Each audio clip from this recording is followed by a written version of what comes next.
फसलों का। तो अगर उसकी खेती हम लोग वैज्ञानिक विधि से करें तो निश्चित तौर पर उससे लाभ होगा। अगर लाभ नहीं होता तो शायद हमारे किसान भाई धान और गेहूं खेती छोड़ दिए होते, क्योंकि ये हम लोग का मुख्य फसल है। मुख्य रूप से हम लोग चावल और रोटी ये मुख्य रूप से खाते हैं। साथ साथ हम लोग उसके साथ मशरूम खाएं, सब्जी खाएं, दाल खाएं, जो भी है। तो इन दोनों का उत्पादन तो आवश्यक है ही, चाहे विज्ञान कितना भी बढ़ जाए, लेकिन ये दो चीज़ जो है इनका उत्पादन हम लोग करना है। लेकिन कहाँ हम लोग पिछड़ जाते हैं, जब हम लोग सामान्य रूप से जब हम लोग खेती करते हैं तो हम लोग कभी भी खेती में अपने लागत और लाभ का हम लोग नहीं हिसाब करते हैं। हमारे किसान भाई आज भी अगर हम पूछें कि 1 एकड़ 1 बीघा या 1 हेक्टेयर में आपकी लागत क्या है धान उत्पादन के लिए या गेहूं उत्पादन के लिए, तो शायद वो कैलकुलेट नहीं करते हैं, क्योंकि ये हम लोग का चलता है, चलो लोग कर रहे हैं 1 किलो यूरिया तो 1 किलो यूरिया, अब 5 किलो यूरिया, तो ये परंपरा है। तो उसमें थोड़ा हम लोगों को बदलाव लाना पड़ेगा और ये जो स्टेपल फूड है धान और गेहूँ इनको करना ही पड़ेगा। लेकिन अगर इन दोनों फसलों की खेती अगर हम लोग नई तकनीक से करें, जैसे जो हमारे उन्नत प्रभेद हैं और जो अनुशंसित खाद और बीज की जो मात्रा है, बीज का जो दर है वो डालें, और जो नई तकनीक है, देखिए ज़माना बदल रहा है, बैल का ज़माना चला गया, अब ट्रैक्टर का ज़माना आ गया। और जब ट्रैक्टर से होता है तो हम लोग देखेंगे, हम लोग ध्यान दें कि हम लोगों की जो भी खेती हो रही है, खेत की जुताई भी हम लोग कर लेते हैं ट्रैक्टर के सहयोग से, कटाई भी कर लेते हैं और दौनी भी कर लेते हैं, लेकिन बुआई के लिए हम लोग मशीन का प्रयोग लगभग 9 के बराबर करते हैं। विशेष रूप से पटना जिला में हम लोग हैं, पटना जिला की बात हम कर रहे हैं, मशीनें बहुत हैं बुआई की मशीनें, लेकिन हम लोग चाहे धान हो या गेहूं हो या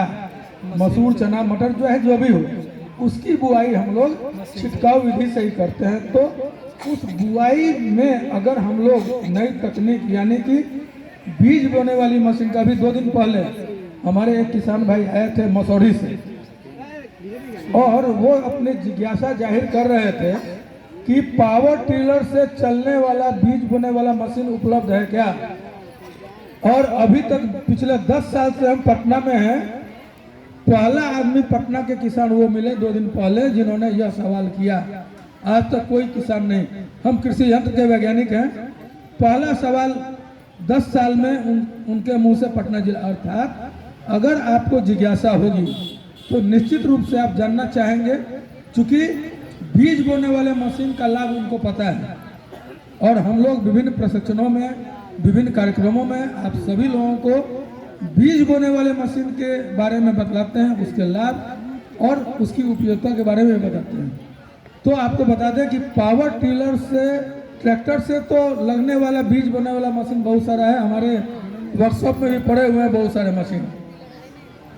लेकिन पावर टिलर के साथ चलने वाला बीज बोने की जो मशीन है वो भी डिजाइन हुई है और वो भी उपलब्ध है, लेकिन बिहार में उपलब्ध नहीं है। कारण यह है कि हम लोग बुआई यंत्रों के बारे में बहुत ज़्यादा उस पर बल नहीं देते हैं। तो अगर हमारे किसान भाई पावर टिलर से चलने वाला विभिन्न यंत्र के बारे में जानना चाहेंगे और अगर उसकी जिज्ञासा होगी तो निश्चित रूप से जो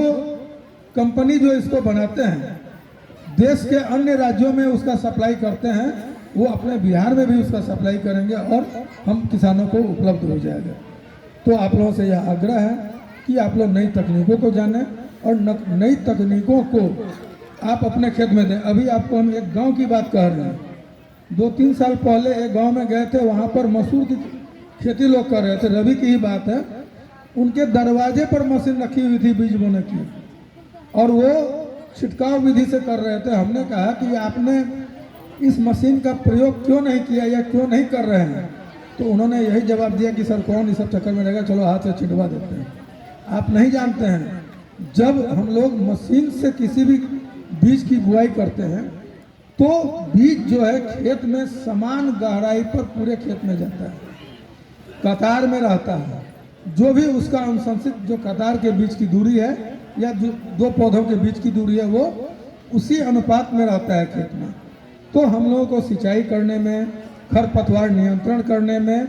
और उसकी कटाई करने में बहुत ही सुविधा होती है। साथ ही साथ बिना कहे उत्पादकता में पारंपरिक की तुलना में 10 से 12% उत्पादकता बढ़ जाती है।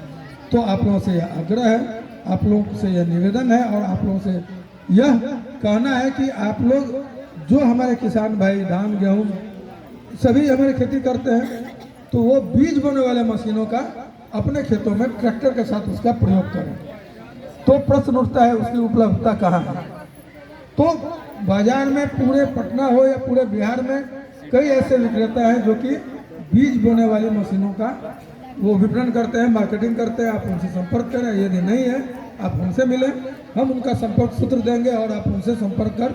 मशीनों को जब आप खरीद के खेतों में लगाएंगे तो अपना तो काम करेंगे ही, साथ ही साथ आप भाड़े पर, जैसे ट्रैक्टर के साथ आप रोटावेटर, कल्टीवेटर, नौफारा क्या आप लोग भाड़े पर लेते हैं, उसी तरह से बीज बोने वाली मशीन लेकर आप अपने खेतों में बुआई कर सकते हैं। आप चले जाएं पश्चिमी क्षेत्र में, आरा बक्सर के तरफ में या यूपी के बॉर्डर में या यूपी में चले जाएं, तो रबी के सीजन में कोई भी खेत ऐसा नहीं है जहां पर कि लोग हाथ से छींटते हैं। जो छोटा रकबा है उसमें तो हाथ से छींट देते हैं, लेकिन जहां भी रकबा ट्रैक्टर से चलने लायक है वहां पर बीज की बुआई निश्चित रूप से बीज बोने वाली मशीन से करते हैं।